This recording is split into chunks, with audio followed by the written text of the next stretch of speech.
आगामी भविष्य या भूत या वर्तमान का चिंतन करके हम प्रियालाल को भूल रहे हैं, ये बहुत बड़ी मूर्खता है। होगा वही प्यारे, निश्चित हो चुका है।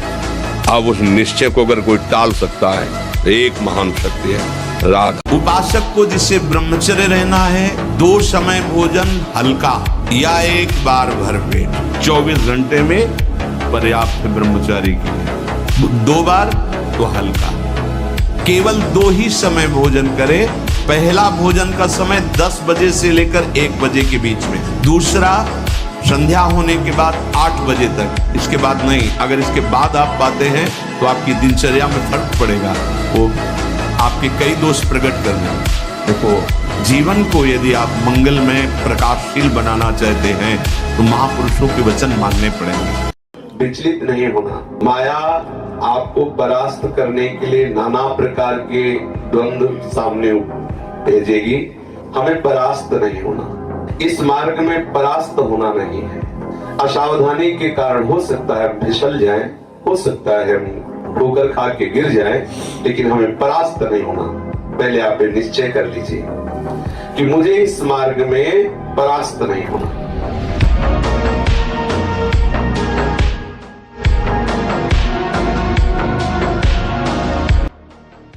विश्व का कोई भी सुंदर भोग इतनी ताकत नहीं रखता कि मन से भी भोगने की इच्छा आ जाए। शरीर की तो बात जाने दो, मन से भी भोगने नहीं रखता। उनके बल से कह रहा हूं, उनके द्वारा दी हुई शांति से कह रहा हूं, उनके द्वारा दी हुई शीतलता से कह रहा हूं।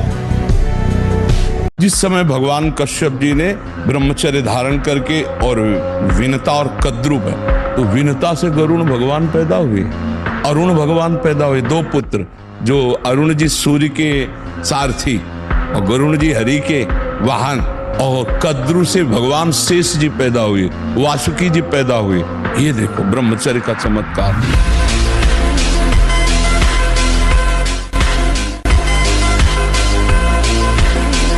एक बार कमर कस लो, चाहे जगत की सेवा करो, चाहे जिस कार्य में लगे हो, तुम्हारी स्मृति प्रभु में लगी हो। स्मृति के बिना हम जीवन का कोई महत्व नहीं समझते। स्मृति विहीन जीवन सब व्यर्थ। इसीलिए उन परमहंसों के चरणों में स्वयं भगवान चरण रज लेने के लिए पीछे डोलते हैं, जो निरपेक्षम मुनिम शांतम निर्वैरम समदर्शनम अनुब्रजाम्यहम नित्यम पुयत्यंगुरेण भी। ना कोई प्रतिज्ञा, ना कोई चाह, ना कोई इच्छा, निरंतर भगवदाकार वृत्ति। निरपेक्षम मननशील, द्वंद्व विमुक्ता, जो शांत हैं, जो किसी से वैर नहीं रखते, भगवदाकार वृत्ति, उसी मार्ग के आप पथिक हैं। जो साधु, जो साधक ऐसी स्थिति बना लेता है कि आज उत्पन्न हुई बालिका में और 16 वर्ष की बालिका में और 100 वर्ष की वृद्धा में समान चेष्टा रहती है, जैसे छोटी बच्ची अभी प्रकट हुई है, क्या विकार रहेगा आपको? ऐसा तुम्हारा अभ्यास होना चाहिए। अच्छा, अपनी जवान बहन अपने घर में होती, क्या काम होता है क्या तुम्हारे अंदर? बहुत ही राक्षस हो गए तो बात अलग है। आपकी बहन, आपकी बेटी आपके घर में रहती है क्या? तो आप सोचो, कोई आप जंगल में हो, ऐसा कोई घर नहीं होगा जिसमें माताएं बहनें ना हो। क्या आप वहां काम भाव रखते हैं? वहां तो भाव ही नहीं आता कि ये स्त्री है, भाव ही नहीं आता कि ये स्त्री है। अपनी बेटी पे, अपनी बहन पे भाव आता है क्या स्त्री है?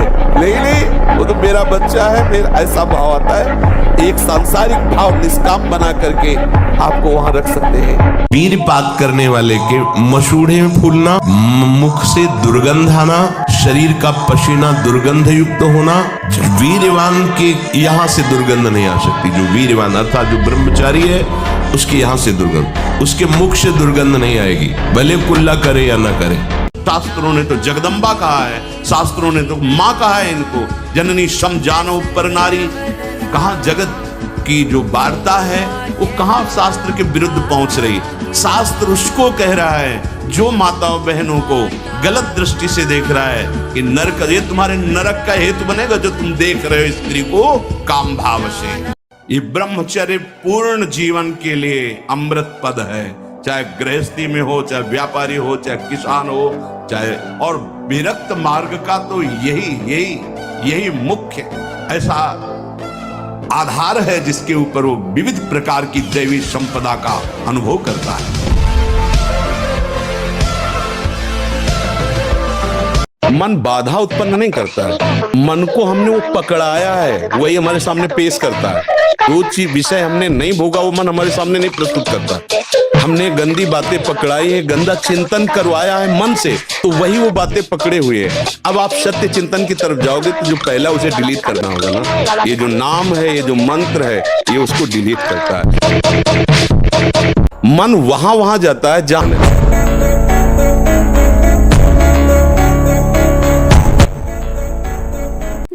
देखो अपने लोग कितने असावधान हैं। हमारा खान पान अशुद्ध, हमारा व्यवहार अशुद्ध, हमारे विचार अशुद्ध। कैसे हम कलयुग के प्रबल प्रवाह में नहीं बहेंगे?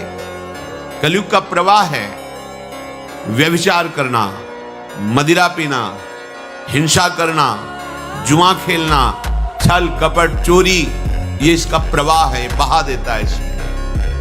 बोलो हमारे यहाँ लोगों की क्या दुर्दशा करेगा कलयुग? क्योंकि हम तो जानबूझ करके वैसे ही आचरण करते हैं जिससे वो हम पर आक्रमण कर सके। तो एक भी पाए गए। तुम्हें धनी बनना है, अनुष्ठान कीजिए। हम कह रहे किसी विशेष मंत्र आदि की तरफ न बढ़िए, बोलिए राधा राधा। क्या चाहिए आप? कृष्ण कृष्ण बोलिए। सब मंत्रों का सार है नाम में, आप बोलिए तो नाम। त्यागात शांतिरनंतरम, भगवान ने कहा भोग के बाद शांति नहीं, तृष्णा पैदा होती है।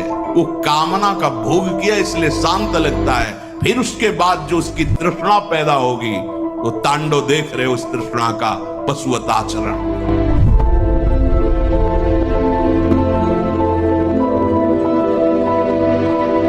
सबसे प्रार्थना करते खिलवाड़ मत करो, सुख के नाम पे तुम्हें बर्बाद किया जा रहा है।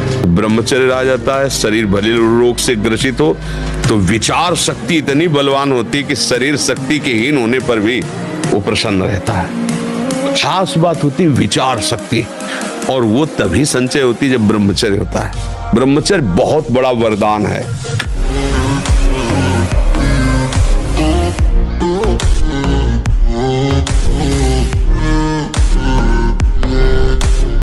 साधक समाज में तो ठीक से ही रहेगा, पर एकांत उसका दूषित ना होने पाए, विशेष ध्यान की बात है। आप जो अपनी कुटिया में अकेले हैं उस समय आपको विशेष सावधान रखना है, क्योंकि एकांत में मन इंद्रियों के सहित उपासना से विलग आचरण करने के लिए वो पूरा बल लगाता है, इसलिए सावधान। जैसे ये भागवतिक समय कट रहा ठीक है, पर जब आप अपनी कुटिया में एकांत हैं उस समय प्रमाद स्थिति नहीं, मनोरंजन नहीं, वार्ता नहीं। लेटे हैं तो मनोवृत्ति को प्रभु में लगाए, बैठे हैं तो मनोवृत्ति को प्रभु में लगाए। कहीं भी कितनी भी भयानक परिस्थिति हो, तुम्हें लग रहा हो कि यह हमारे प्राण संकट में है, अगर ये मंत्र शास्त्रीय पद्धति से संयमशील पुरुष हो और उच्चारण कर ले तो तुम्हारा विघ्न करने वाला वहां से भागेगा और नष्ट हो जाएगा अगर तुम्हारे समीप आएगा। ओम अघोरेभ्यो तो घोरेभ्यो घोर घोर तरेभ्या सर्वेभ्या सर्व सर्वेभ्यो नमस्ते अस्त रुद्र रूपेभ्या। ये प्रयोग किया हुआ कोई त्रिभुवन में ऐसे नहीं कर सकता। ये साधक जो अपनी दिनचर्या ठीक नहीं रखते, ये उनके जीवन के लिए बहुत हानिकारक विषय है। हमारे लिए जितना नाम जप आवश्यक है उतना ही प्राणायाम आवश्यक है, उतना ही व्यायाम आवश्यक है, उतना ही सात्विक आहार आवश्यक है। सबसे पहली बात है ब्रह्मचर्य की रक्षा की जाए। मूर्खता के कारण लोग इसे ध्यान नहीं देते हैं। ब्रह्मचर्य बहुत बड़ा अमृत तत्व है।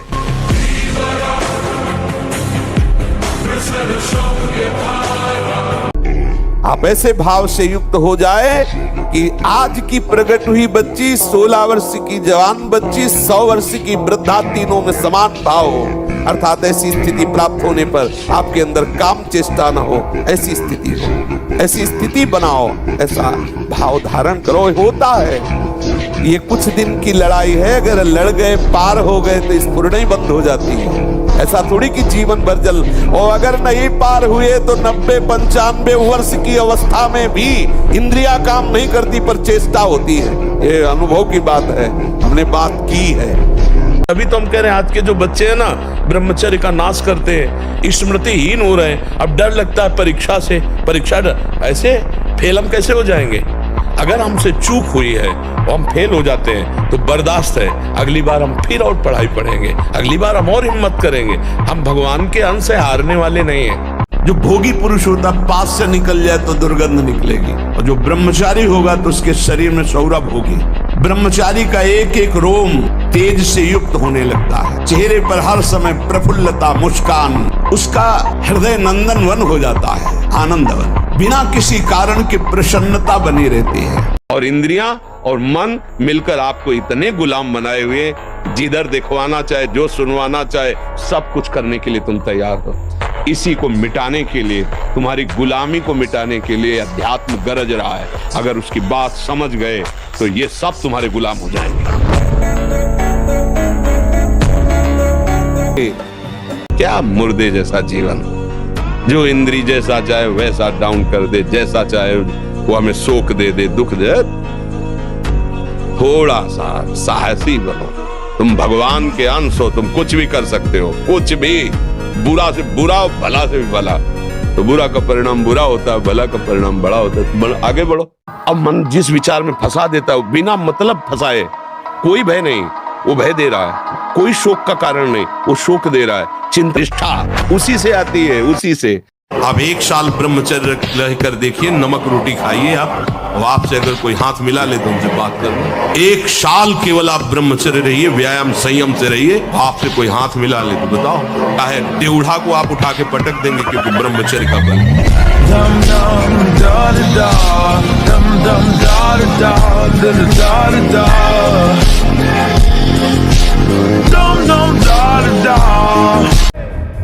अर्जुन कभी किसी से बात नहीं करते थे, गुरु की आज्ञा में रहकर हर समय धनुर्विद्या का अभ्यास। ऐसे ही वो धन्य उपासक है जो किसी से कोई अन्य वार्ता, व्यवहार वार्ता न करते हुए केवल अपनी वृत्ति प्रिया प्रीतम में लगाने का निरंतर अभ्यास करता है। वही इस माया पर विजय प्राप्त करता है। जो व्यवहारशील, प्रपंच वार्तारत, मनोरंजन परायण, वो अध्यात्म मार्ग में उन्नति प्राप्त नहीं कर पाता। अभ्यास उसी का होता है जिसका लक्ष्य दृढ़ होता है। जिसका लक्ष्य दृढ़ होता है उसे लक्ष्य की प्राप्ति के बिना कहीं कुछ अच्छा या सुखद नहीं लगता। इधर उधर नहीं, साधारण जीवन नहीं, असाधारण जीवन व्यतीत करो। आसनों पे बैठे, एक ही कमरे में अपने आप को बंद किए हुए हैं। सत्संग सुना, वाणी पाठ, सीधे कमरे में बंद। मन को मार दो, मिटा दो। एक दिन ऐसी स्थिति आएगी, सच्ची कहते हैं, ऐसा लगता है ऐसा कोई स्थान हो जहाँ कोई हमारे पास आए ना, हम किसी से मिले ना, देखे ना, सुने ना, चुपचाप आनंद में डूब। ऐसे साधक की स्थिति होती, साधक की मांग होती, कोई हमें देखे ना। विविक्त देश सेवित्वम अर्तिर जन संसदी, भीड़ भाड़ देखना, सुनना, बोलना बिल्कुल अरुचि हो जाती है। बढ़ो, आगे बढ़ो।